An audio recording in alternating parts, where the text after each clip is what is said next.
Guys, in this video we are going to continue the same topic, some basic concepts of chemistry, and we will be seeing few more basic concepts. In the previous video we have seen the 7 basic physical quantities and their SI units, and here today we are going to begin with the most commonly used physical quantities and their units. And the first one is mass and weight. Do you know the difference between mass and weight? They are not same, they are different. Mass of a substance is the amount of matter present in it, but weight is the force exerted by gravity on an object. So the mass of a substance is constant, whereas its weight may vary from one place to another because of the change in gravity. So you would have heard, if you go to moon, your weight will be different as compared to what is on the earth due to the difference in gravity. So mass and weight are different. So the SI unit of mass is kilogram, and it is usually expressed in gram. And we have seen the conversions in the previous video. 1 kg is equal to 1000 gram. And the next one is volume. The SI unit of volume is meter cube, and it's usually expressed in liters. And I've written a few conversion here, and this I will explain in the next slide. And next, coming to density, it is defined as mass by volume. This by this, mass by volume. And you know the SI unit of mass is kg and the volume is meter cube. So the SI unit of density is kg by meter cube.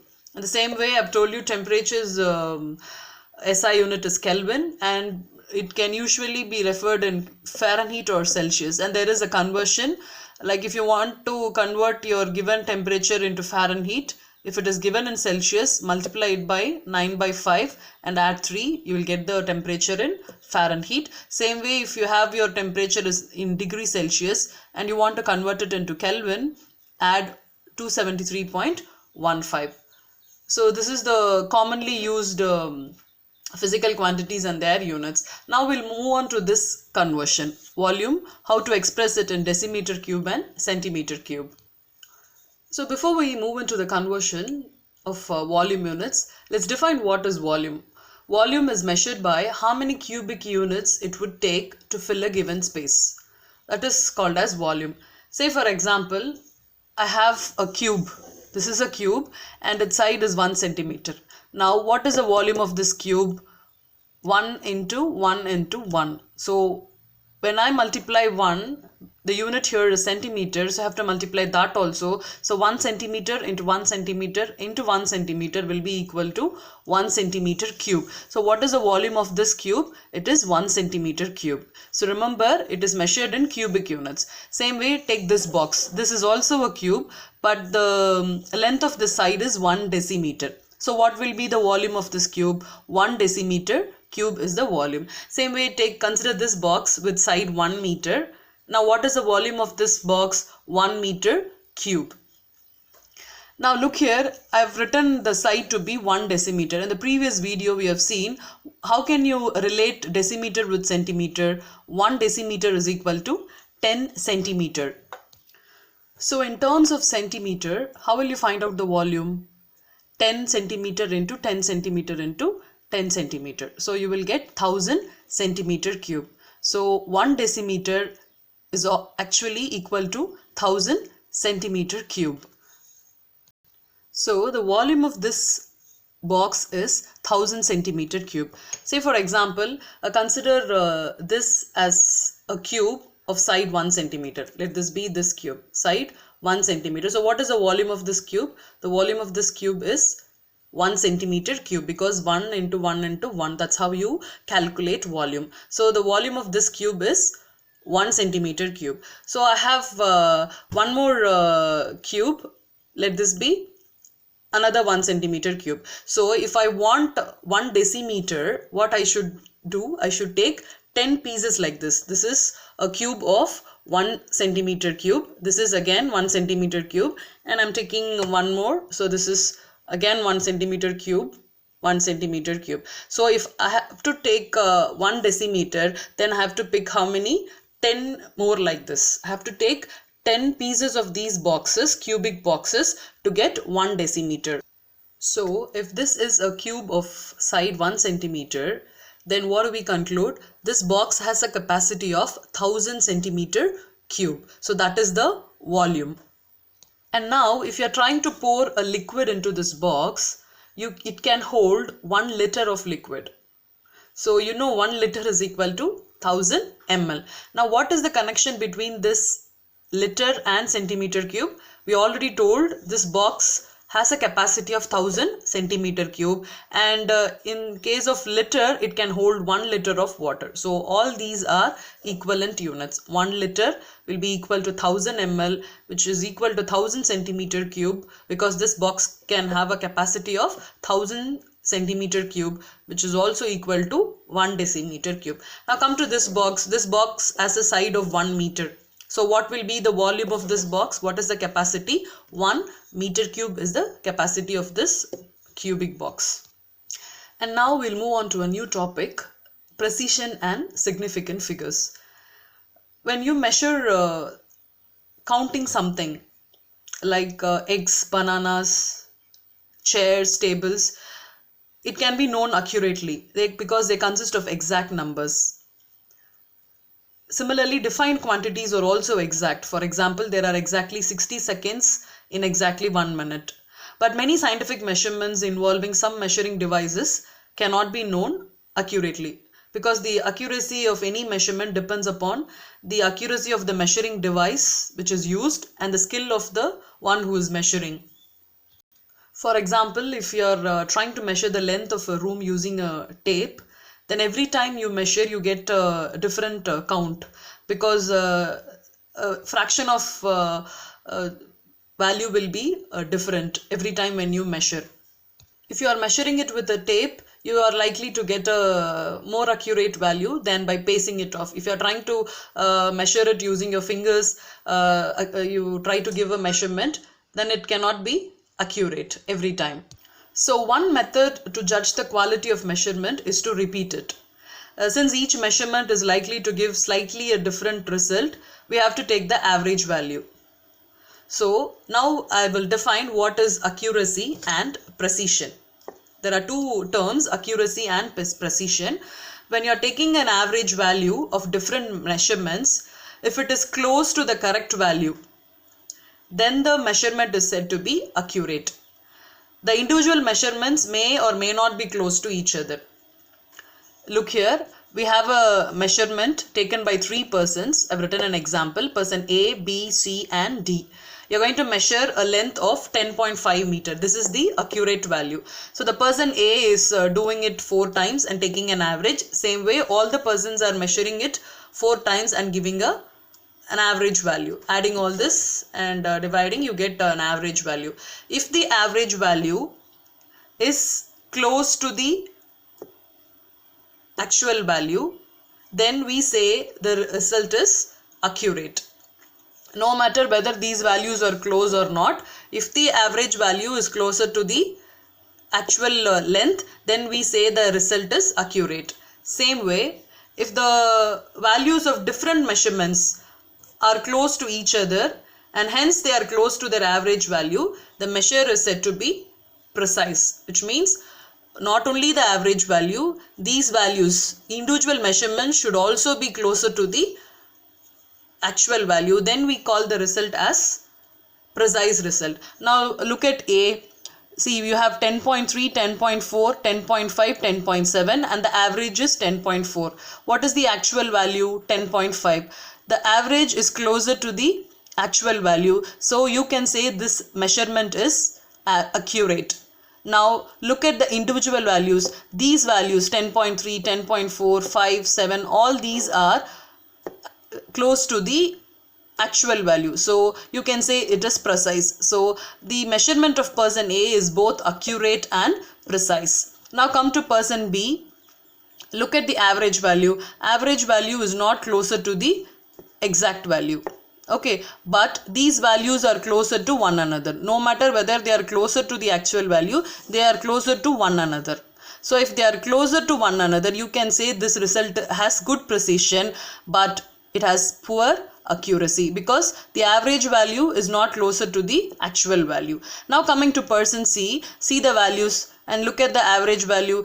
Average value is closer to the actual value, so the result is accurate. These values are not closer to each other. See, here it is 10.1 and here it is 10.7, which is, there are much difference in these values. So when these values, individual values, are not closer to one another, we say the precision is very poor. So the result of measurement of a person C is accurate, but it is not precise. It has poor precision, but it is accurate. Now coming to person D, look at the average value. Average value is also not closer to the actual value, and these values, individual values, are not closer to one another. So it is having poor accuracy and also poor precision.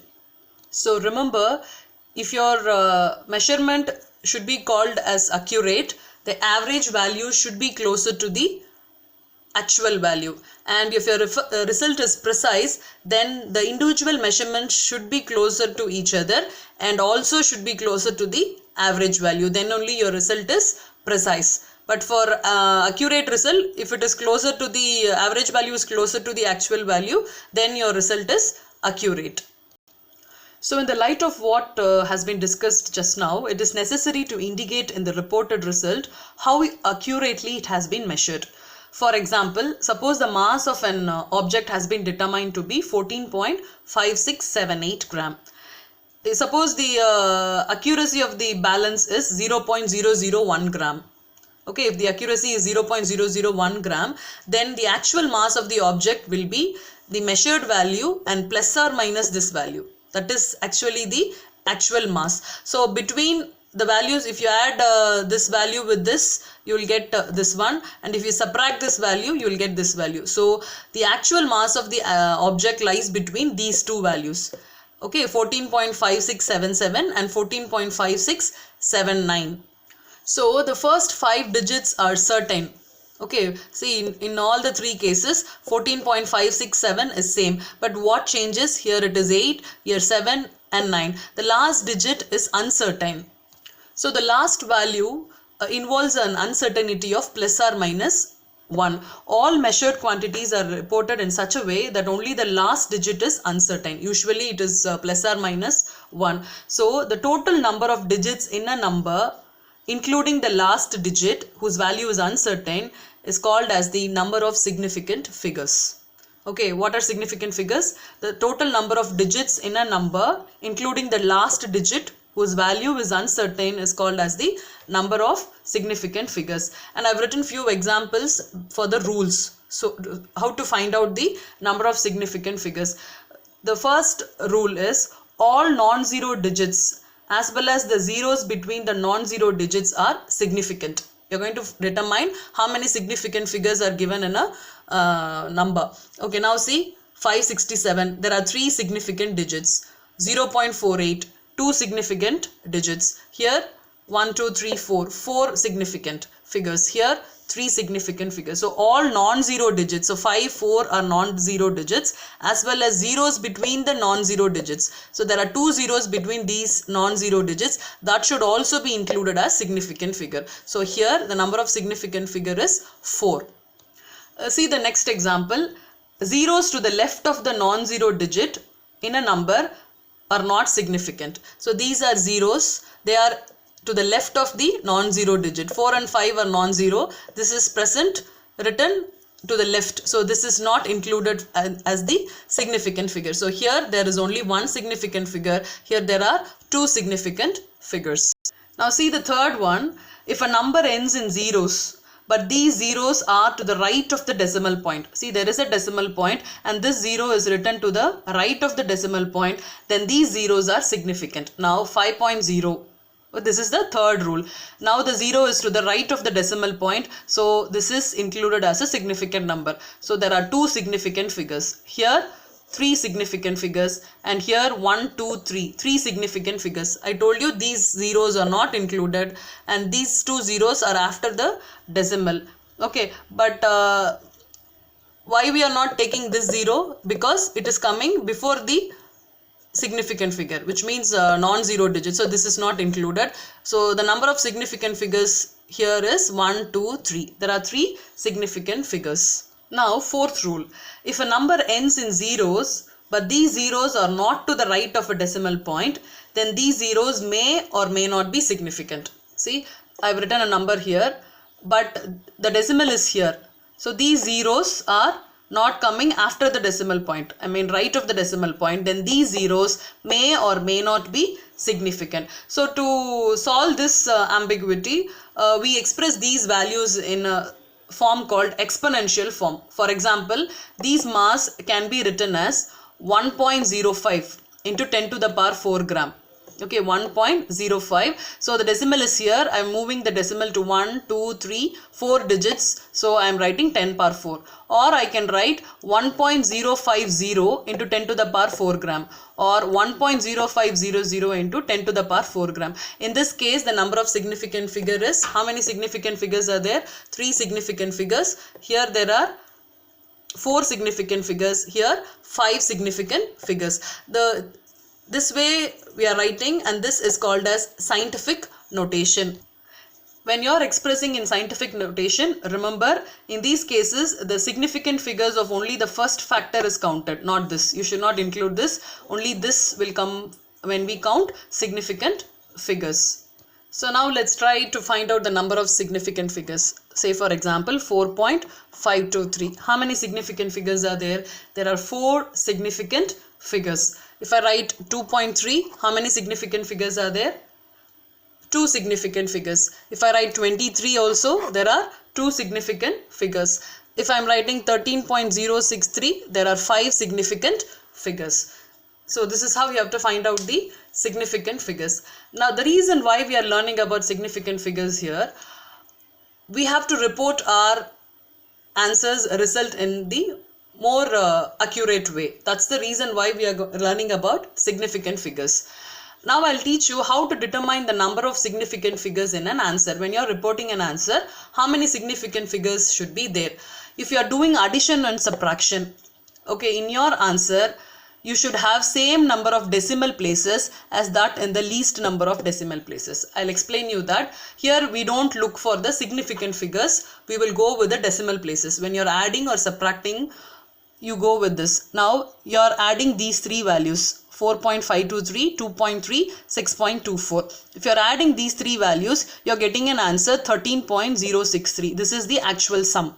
Now you have to report the sum. When you're reporting, where should be the decimal place or how many significant figures should be there, then look here. Go for the least decimal places. Here there are 3 decimal places, here only 1. So the answer should also be like this. So 1 decimal place should be here after the decimal. So the reported answer is 13.1. Why I have written 1 here? Because I am rounding it off. Now I will show you how to round it off. So while you are rounding it off, see 1.234, you are rounding it off to 3 significant figures. If the last digit is less than 5, write these values as such. So this is 4, so 1.23 is the reported value. If you are having 1.236 and the last digit is greater than 5, so round it off to 4. The next digit should be increased by 1. So 1.24 is the rounded off value. And if the last digit is equal to 5, then look at this previous value. If this value is an odd number, okay, then you have to increase this to 1. So 1.235 and 3 is an odd number, put 1.24. And same way, if the last value is equal to 5 and the next value is an even number, you have to write it as such when you are rounding it off, 1.22. So now getting back to this example, I told you when you are adding any values, the reported sum should have those decimal point which is present in the least decimal value. So 2.3 has the least decimal places. So answer should also have the least decimal place. Now count how many significant figures are there. 1, 2, 3. 3 significant figures are there. So this is how you have to report your value when you are adding and subtracting. Now we will see the second example.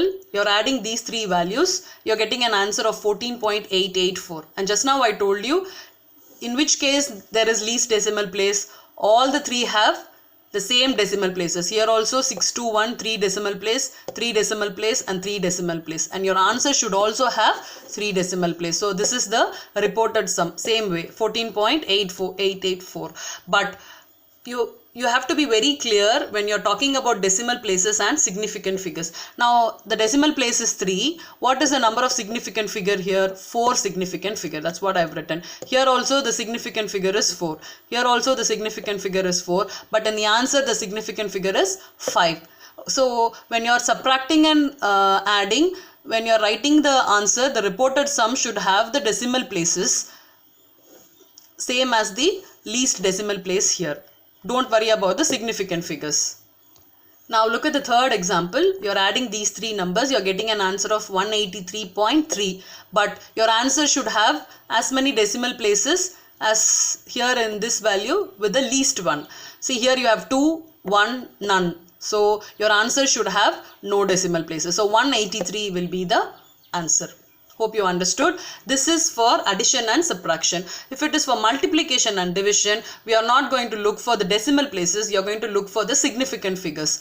Your answer should have the same number of significant figure as in the least. For example, I am multiplying these 2 values. Count how many significant figures are there. 1, 2, 3, 4. 4 significant figures. Here, just 2 significant figures. So your answer should also have 2 significant figure no matter where the decimal is. So here actual product of these 2 is 12.1156, and I told you your answer should have only 2 significant figures. So your final answer is 12. Same way you have to do for division also. When you're doing multiplication and division, if your calculation involves number of steps, then you apply the same rule, but remember you should not take the exact number when you're reporting the answer. I mean, see, I told you you should report the answer. It should have the number of significant figures and it should have least number of significant figures as in the taken value. Now look at these 4 values. Here how many significant figures? 5. And here 1, 2, 3, 4. 4 significant figures. Here only 2. Here 1 significant figure. But this is an exact number because when there is an exact number, you cannot be specific with the significant figures because significant figure has no meaning for exact values. So you should not consider this when you are counting the significant figure because this may have 1, or I can put 1 more 0 or 2 more zeros. So the significant figure might change. So when you are reporting the answer, don't take this into consideration. So multiply all the 2 values, these 2 values, divide and write the answer. Now when you are reporting the answer, you should consider this. Don't say this has 1 significant figure, so the answer should also have 1 significant figure. No, leave the exact value, go for the next least. So here 5, here 4 and here only 2. So the answer should also have 2 significant figures. You have rounded it off. Don't worry about the decimal. Decimal should be considered in the addition and subtraction reports, not for the multiplication and division. So go with the significant figures. Your answer should have the least significant figure as in the taken value. Now let's try to apply what we have studied so far to these examples. How many significant figures are there? First one, tell me how many significant figures are there? 1, 2, 3, 4. I've told you these zeros in between the non-zero values should also be taken. So there are 4 significant figures. And check with the second one. How many significant figures are there? 4 again. I told you only the first factor should be taken, not this. So 1, 2, 3, 4. Here 4 significant figures. Here only 2 significant figures. Now this is addition.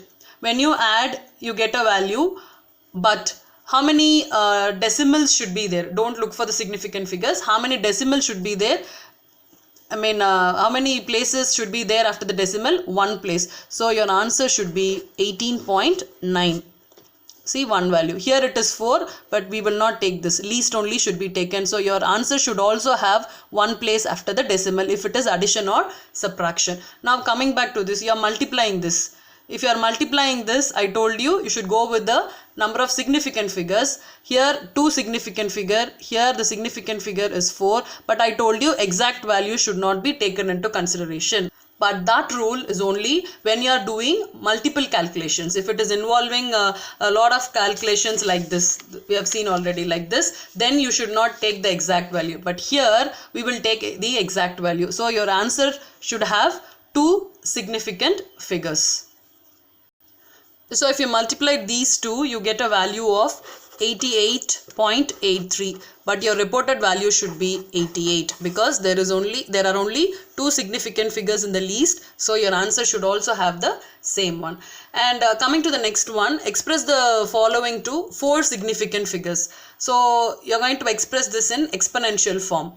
So we write an exponential form when there are zeros, but in this case they're asking you to write it to four significant figures. So the answer is 6.453. 1, 2, 3, 4. Stop there. So this is the answer for this question. Now coming to this, you have to write it in four significant figures. So you can write 7.123 into 10 to the power 4. Okay, so because your answer should have four significant figures, that is done, and when you multiply this, you should get this answer. You should not make any changes. So since I'm moving the decimal to 1, 2, 3, 4 places, okay, I'm writing 10 power 4. Okay, I'm moving from here 1, 2, 3, 4. So if I'm moving to 4 places, but I'm writing only 3 zeros here because my answer should have four significant figures. This should also be included. So totally four significant figures, but I'm moving the zeros, decimal to 4 zeros. So I'm putting 10 to the power 4. So there are four significant figures. Now coming to this example, they're asking you to write this question to four significant figures. Already there are four significant figures, 4, 6, 8, 7. So keep it as such. So we do all this finding out of significant figures and following rules to report the final answer. The reason why we do this is so that your final result when you report the answers is more accurate or precise. That's why we follow all these rules and find out these significant figures.